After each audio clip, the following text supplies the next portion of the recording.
So I'm a physics professor, but I was also a target of government surveillance. So I'm here to tell you that with my own experience, that the government surveillance can have a devastating impact on the lives of innocent American citizens, in particular those like me who were born in China. So it was May 21st, 2015, before 7 o'clock in the morning. I was woken up by a very loud knocks on my door, so urgent that I run to open the door without even fully dressed. And many people were outside of my door. Many have weapons, and some had battering ram ready to take down my door. An FBI agent announced that I was arrested, and another put handcuffs on me. And the armed agent burst into our house running around and rounding up my wife and 2 daughters. And one by one, they walk out of their bedroom with their hand raised at gunpoint. And so I had no idea why this was happening. And I was worried this must be very frightening to my wife and children. And my younger daughter was only 12 years old at the time. So as the FBI agent took me out of my house, I didn't know when I would see my family again. I grew up during Cultural Revolution time in China. At that time, it was not unusual that people could be taken away and could not see their family for a long time. So at the FBI headquarters, I was subjected to DNA sampling, mugshot, fingerprinting, and interrogation. And later at the U.S. Marshal Service, I was ordered to strip naked and bend over against the wall so that the U.S. Marshal can check whether I hid anything in my body. And so at the end of a 2-hour interrogation, the FBI agents told me that I was charged for having made a pocket heater, a technology covered by a non-disclosure agreement with a U.S. company for a Chinese collaborator. And I said, that's absurd. The fact is that I had never shared the pocket heater information with anybody in China. I could not believe how they could do this, use these tactics for violent criminals, and designed to incite maximum psychological damage against me and my family without a threat of truth in their allegations. And so there were 4 counts in the indictment against me, based on 4 emails I sent from my Temple University address to colleagues in China. None of the emails talk about the pocket heater. They were about things entirely different from the pocket heater.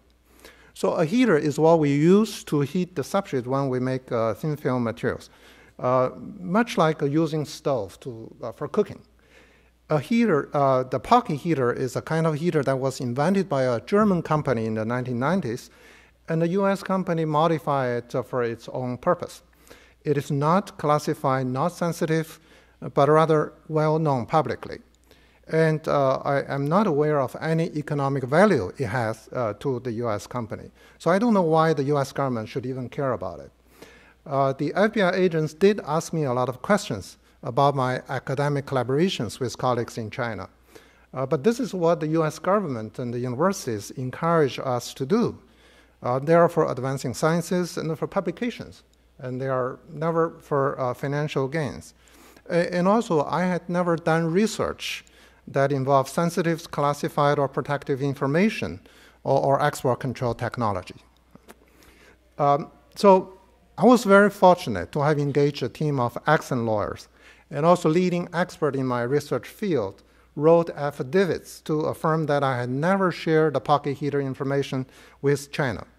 And the author of one affidavit wrote that I was familiar with the pocket heater, as I was one of the co-inventors. Armed with these affidavits, my lawyer made a presentation to the government and also made a request. Find your own expert and ask if there were any evidence that Professor Xi shared the pocket heater information with people in China. And we also share with the government a motion to dismiss the indictment that we were ready to file with the court. And on September 11, 2015, there was the deadline date that the court ordered us to file our motion. the government dismissed the case, citing additional information came to the attention of the government.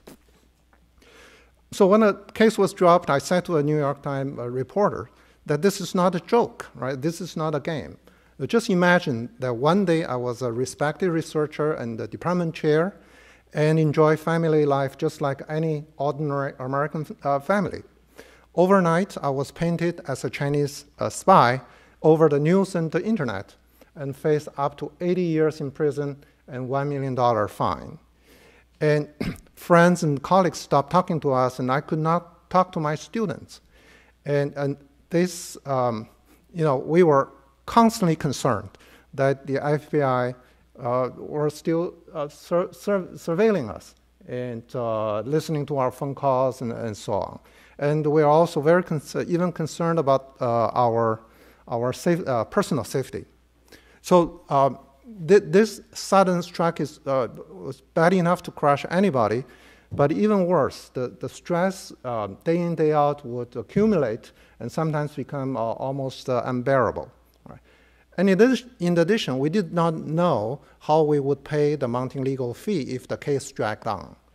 And we go through roller coasters of emotions, consumed by outrage and anguish, and defiance, and also scares. And it was really a nightmare that I do not want to see any innocent American to go through. So it's been 2 years since my case was dismissed, but our struggle is far from over. The government has never told us the reason it decided to target me. We know that the FBI had all my emails. We know the prosecutor told my lawyer that they listened to my phone calls. And the court filing shows that the government conducted intense electronic surveillance and a physical search against me pursuant to FISA. And my lawyer told me that my case started as a national security case and became a criminal case at some point. And we know that I was surveilled. What we don't know is why. Once I was prosecuted despite being innocent, our peace of mind is forever gone. Right? We are not still living under the constant concern that the government is still reading my emails and listening to my phone calls. And anything that I do could be twisted as a reason to charge me, much like a Chinese saying that to pick bones out of an egg. So the question is, did the government target me because of my Chinese ethnic origin, because of my visit to China with my mother, my relatives, and my friends?